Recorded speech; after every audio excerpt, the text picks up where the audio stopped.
إن الحمد لله نحمده تعالى ونستعينه ونستغفره ونعوذ بالله من شرور أنفسنا ومن سيئات أعمالنا من يهده الله فهو المهتد ومن يضلل فلا هادي له وأشهد أن لا إله إلا الله وحده لا شريك له وأشهد أن محمدًا عبده ورسوله اللهم صل على محمد وعلى آل محمد كما صليت على إبراهيم وعلى آل إبراهيم إنك حميد مجيد اللهم بارك على محمد وعلى آل محمد كما باركت على إبراهيم وعلى آل إبراهيم إنك حميد مجيد. Falënderimi takon Allahut subhanahu wa taala, atë falenderojmë dhe vetëm prej tij ndihmë dhe falje kërkojmë.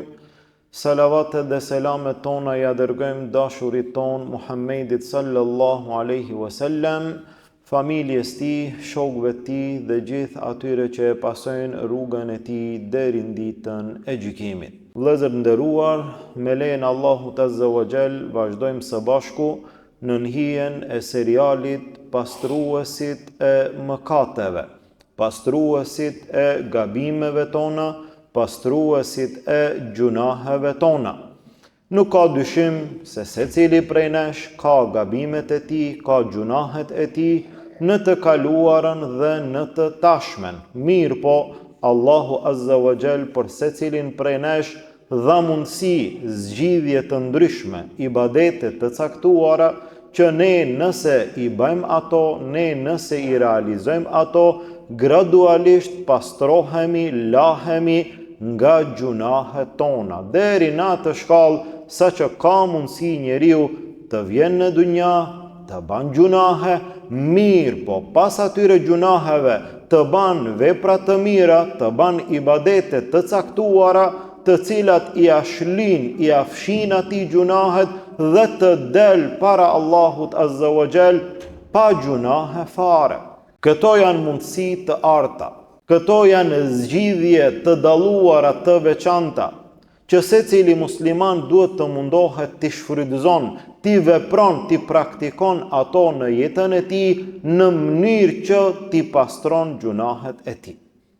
Në mesin e atyre pastruesve që kemi përmendur agjërimin, i cili i shlyhen gjunahet, kemi përmendur abdesin, i cili i pastron gjunahet, kemi përmendur namazin, i cili gjithashtu i fshin gjunahet e besimtarit, kemi përmendur namazin e natës, kemi përmendur sadakan e kështu me radhë. E që sonte me lejen e Allahut azza wa jall do të ndalemi që të jetojmë disa qaste me fjalët e Allahut, me fjalët e pejgamberit sallallahu alaihi wasallam në lidhje me një pastrues të madh, me një mundësi të rrallë, me një zgjidhje të artë, të cilën nëse besimtari e vepron, me atë Allahun e adhuron, pastrohet nga gjunahet e tij. Dhe kjo është umraja dhe haxhi, i cili bëhet për hir të Allahut azza wa jall.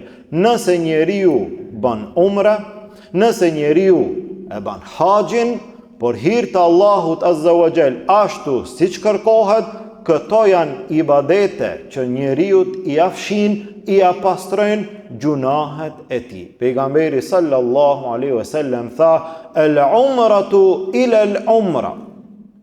Kemi përmendur në hadithin tjetër as-salawatul khams, 5 kohët e namazit. Wal-jumu'a ila el-jumu'a, nga xumaja deri në xuma. Wa Ramadan ila Ramadan, nga Ramazani deri në Ramazan. Këto ibadete janë të ndërlidhura mes vete. Prej një namazi deri në një namaz shlihen gjunahet. Prej një xuma deri në një xuma shlihen gjunahet. Prej në Ramazan deri në Ramazan gjithashtu shlihen gjunahet. Në këtë hadith pejgamberi sallallahu alaihi wasallam thot: "El umratu ila el umra." Umreja deri në umrën tjetër. Kafaratun lima bainahuma. Këto janë pastruese të gjunaheve që janë ndërmjet tyre. Ke qenë në umre, pas një kohë shkon në umre përsëri. Prej kësaj umres parë deri në umrën e dytë, sa gjunahe i ke bë? Këto dy umre, pra nga një umre deri në umrën tjetër, këto umre janë pastruese të gjunaheve të besimtarit.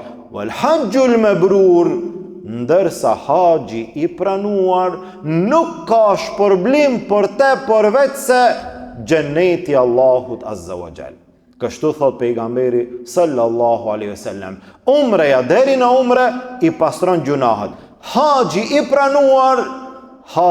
pranuar nuk ka shpërblim përveç xhenetit të Allahut azza wa jall. Andaj umreja dhe haxhi janë shkaqe, janë ibadete që njeriu t'i pastrohen mëkatet e tij. Gjithashtu pejgamberi sallallahu alaihi wasallam në rastin e Amr bin Asit radhiyallahu anhu, i cili e zgjati dorën që ta pranon Islamin, t'i jep besë pejgamberit sallallahu alaihi wasallam, mirë po pasi e zgjati dorën e tërheqi atë.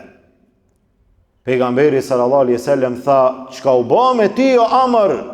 Tha, ja Rasulullah, e kam një kusht.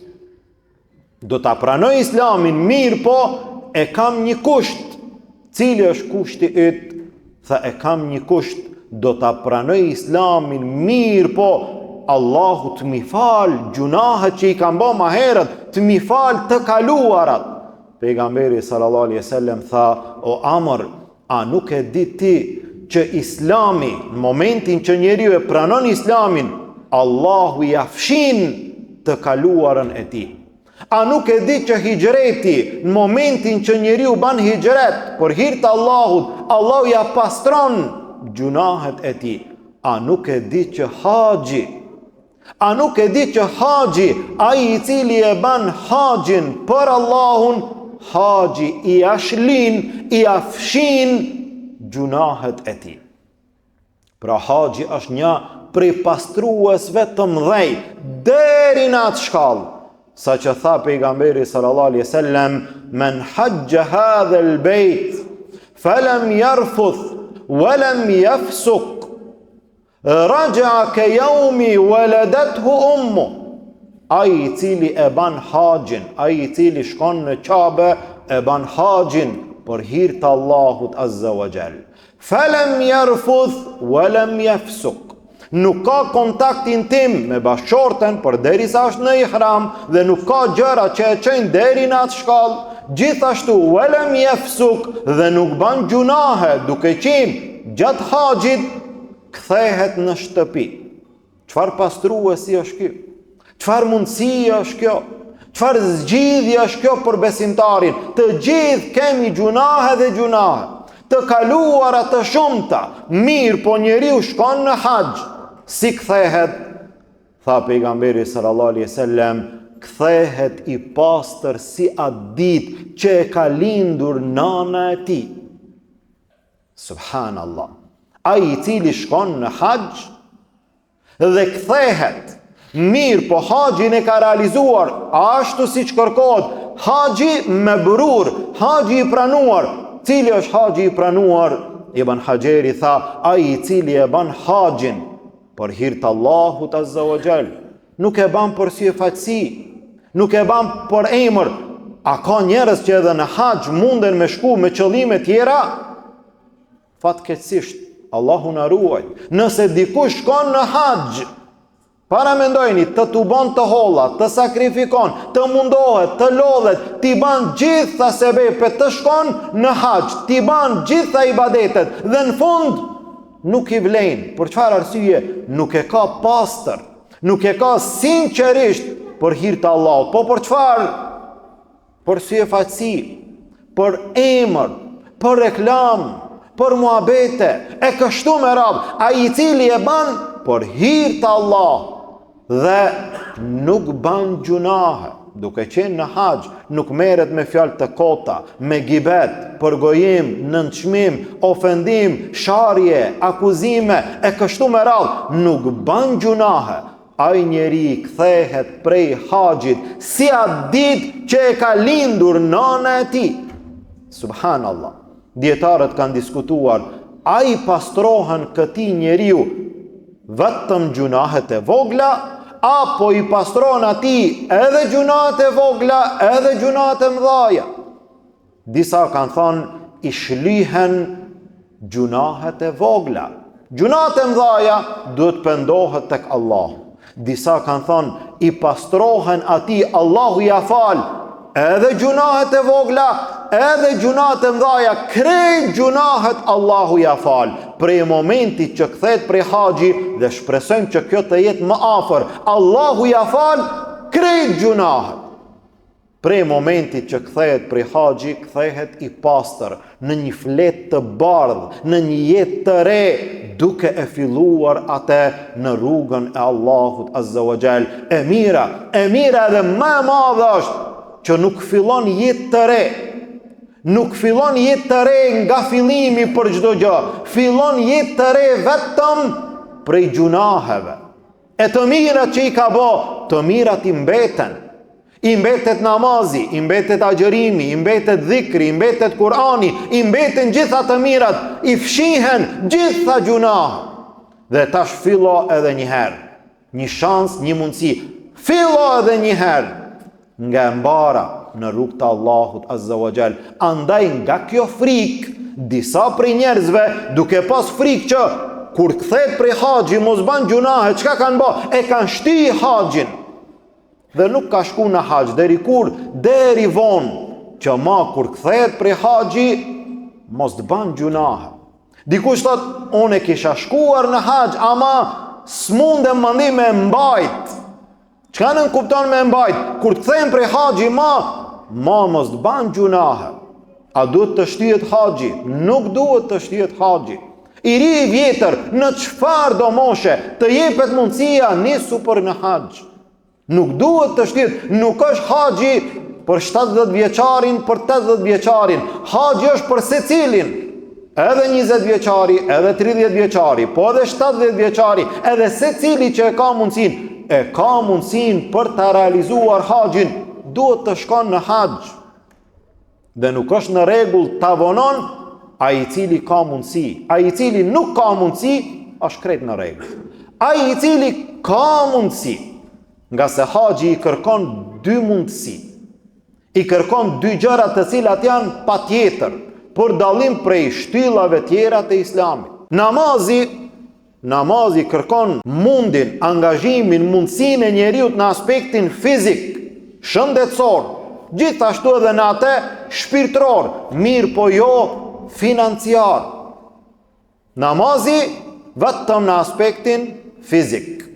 Agjërimi në aspektin fizik.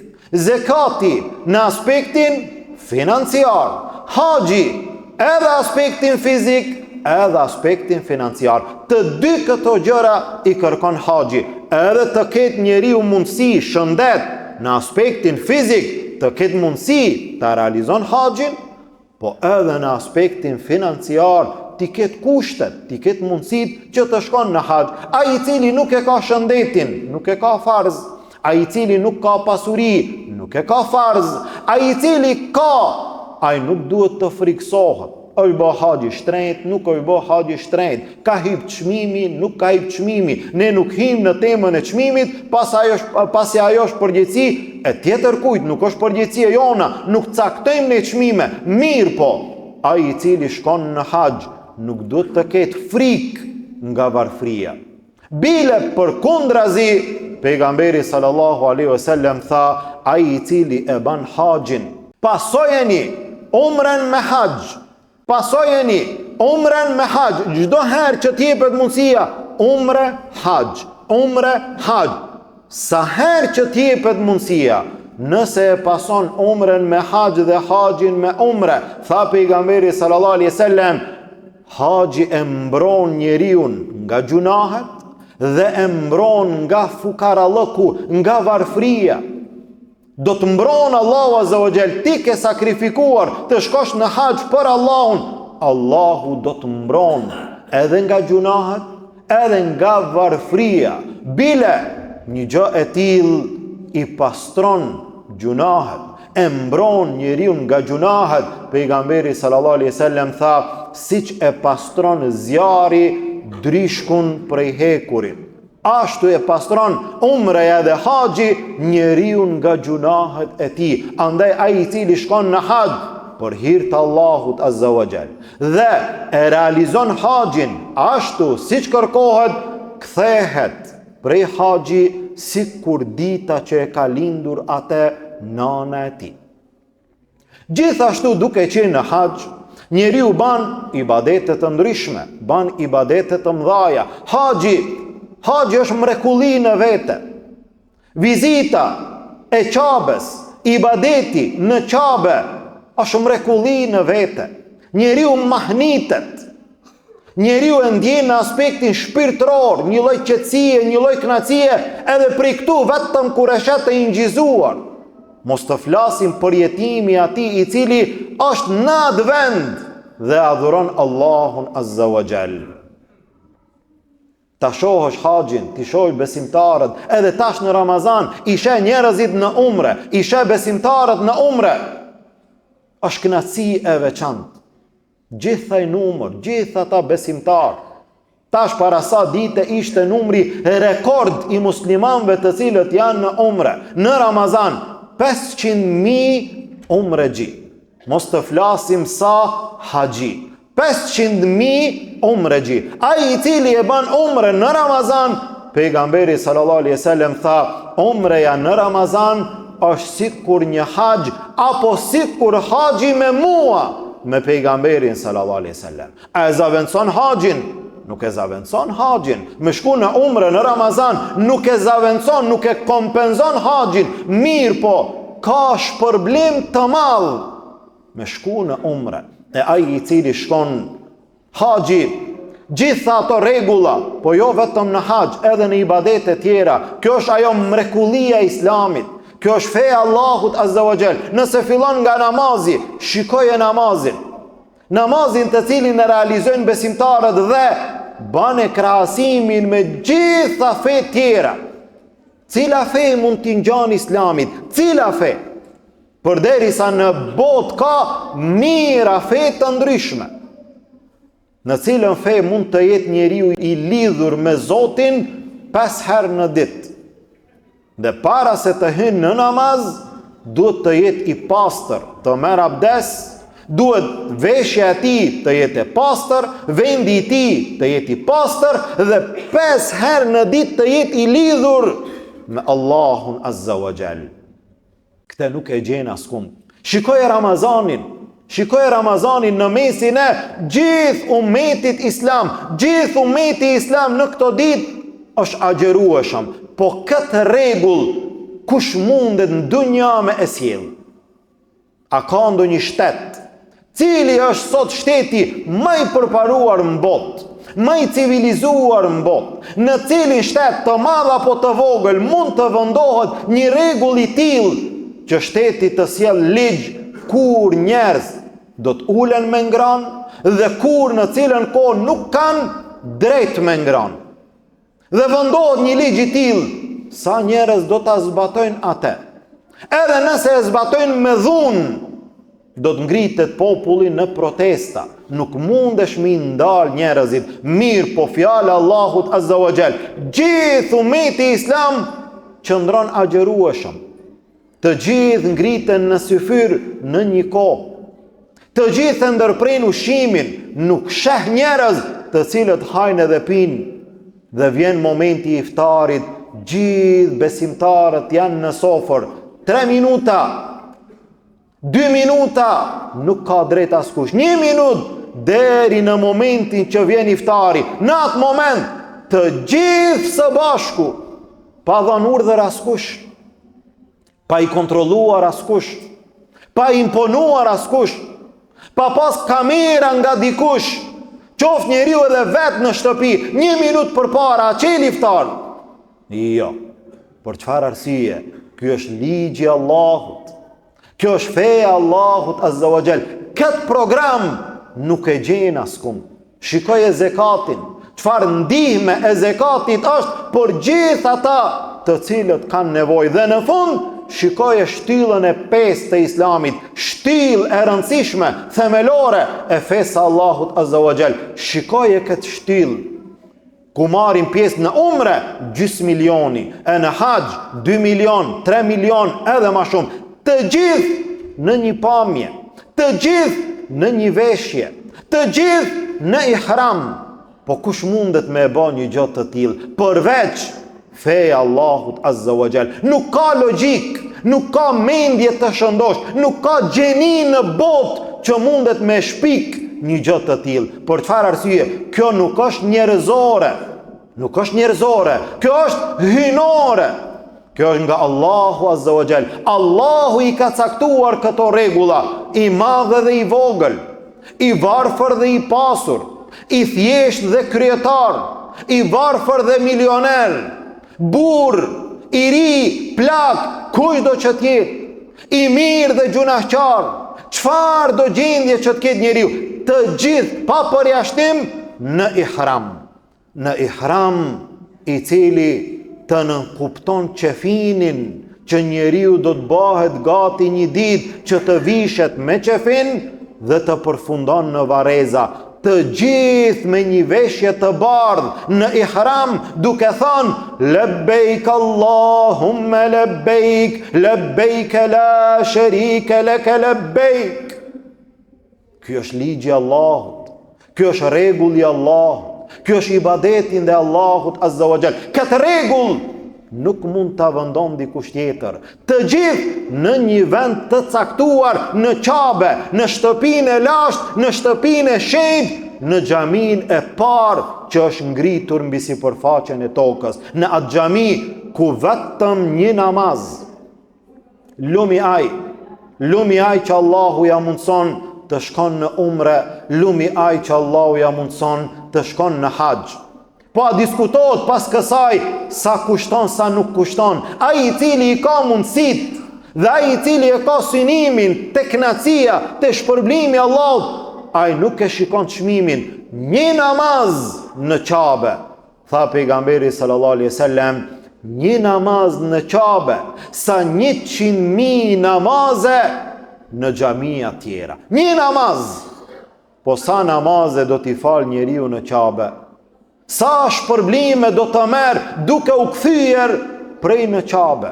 Arrin besimtarët në Kabe, të gjithë në një veshje, të gjithë në një pamje, të gjithë në një qëllim, 2 milion, 3 milion, po qofshin edhe ma shumë. Vetëm një njeri i caktuar nga feja e Allahut Azza wa Jall, i cili është imami, i mjafton atij njeriu vetëm një fjalë. Subhanallah. A nuk është kjo mrekulli? A nuk është kjo e veçantë që e gjithë bota ta sheh atë dhe të merr mësim nga feja Allahut Azza wa Jall? Po gjeje një vend në botë. Gjeje një vend në botë në këtë kohë ku shtetet të fuqishme, të përparuara, të moderuara, me gjitha kushtet, me gjitha mundësit, ti t'u bëjnë në një vend 2 milion, 3 milion, dhe kur t'ju thuhet atyre ngrituni në këmbë, të gjithë në këmbë. Uluni, filloni, ndaluni, me një fjalë të ndalen të gjithë. A mund t'a gjesh dikund? Një loj futbolli, një finale e futbollit që mblidhet të bod një numër i vogël në krahasim me haxhin dhe e sheh në fund bëhet lamsh. O ngatrohen biletat, o ngatrohen karikat, o bëhet një lloj tollovie dhe në fund menzi se t'i dalin me kry një organizimi të thjesht në krahasim me haxhin. Vetëm një fjalë i duhet imamit të thotë Allahu Akbar. Përfundoi çdo gjë. Çka u bë me këta njerëz? Kush i edukoi këta njerëz? Kush i bani tërbije kaq shumë, kush i mësoi këta njerëz? Vetëm me një fjalë, Allahu Akbar, 2 milion, 3 milion, sa do që t'jenë, të gjithë për një herë i ngritin duart dhe hinë në namaz. Subhanallah. Allahu Akbar, të gjithë i gjenë në ruku. Allahu Akbar, të gjithë i gjenë në sejdë. Assalamu alaikum wa rahmetullah. 2 milion, 3 milion, Assalamu alaikum wa rahmetullah. A nuk është kjo mrekulli? Kjo është mrekulli në vete. Haxhi është model, është shembull, është mrekulli që jo vetëm besimtarët, edhe jo besimtarët, edhe jo muslimanët duhet ta shohin si funksionon ibadeti në fenë islame, në fenë Allahut Azza wa Jall. E njeriu në haxh gjatë këtij ibadeti pastrohet nga gjunahet, sidomos në raste të caktuara. Njeriu në haxh e ka mundësinë që t'i prek dy vende dhe atë kandin e Yemenit dhe gurin e zi. Për çfarë arsye? Pejgamberi sallallahu alaihi wasallam tha, prekja e këtyre dyve pastron gjunahet. E prek kandin e Yemenit, një, dhe e prek gurin e zi, nësi i mundsohet, dy. Guri i zi, ai i cili e prek gurin e zi, ka prek në dunja, duke që në dunja një gjë e cila është prej xhenetit. Subhanallah. Një gjë e cila ka zbrit prej xhenetit. Dhe ti në dunja, në jetën tënde të përditshme, kur s'mundesh me prek ndonjë gjë e cila vjen nga xheneti. Gjitha gjërat e dunjas mundesh me i prek, ama të xhenetit jo. Vetëm një gjë, cila është ajo, prekja e gurit të zi. Guri i zi është i zbritur nga xheneti, ashtu siç tha pejgamberi sallallahu alaihi wasallam, ka qenë i bardhë, është nxi me gjunahet e njerëzve. Me prekjen e tij gjithashtu besimtarit i fshihen gjunahet. Ban besimtarit tawaf në Kabe, tawafi i cili nuk bëhet askund tjetër përveç se në Kabe. Tha pejgamberi sallallahu alaihi wasallam, nuk e ngrit njeriu këmbën duke qenë në tawaf, nuk e ngrit këmbën dhe ulate, pra për çdo hap që e ban në Kabe, përveç se i regjistrohen 10 sevape, i fshihen 10 gjunahe, ngritet 10 shkallë të Allahu Azza wa Jall. Në çdo ngritje të këmbës dhe ulje i fshihen nga 10 gjunahe. Sa hapa do t'i ban besimtari në tawaf? Në tawafin që e ka patjetër dhe në tawafe tjera që janë vullnetar. Sa hapa do t'i ban? Çdo hap i a regjistron, i ashton nga 10 shpërblime dhe i afshin nga 10 gjunahe. Andaj ai i cili shkon në Kabe, ai i cili shkon në këtë adhurim madhështor, ai i cili e realizon obligimin e madh të fesë Allah, ai i cili e realizon shtyllën e 5 të Islamit, pejgamberi sallallahu alaihi wasallam tha, ai i cili shkon në haxh dhe nuk ka kontakt me bashkëshorte, nuk arrin deri në atë shkallë, nuk ban gjunahe, nuk ban harame, kthehet nga haxhi sikur dita që e ka lindur nana e tij. Pra haxhi, gjithashtu edhe umreja, si mundësi e artë për ata të cilët nuk kanë mundësi të realizojnë haxhin, është një mundësi e madhe që secili në jetën e tij të arrin në kiblen e muslimanëve, në shtëpin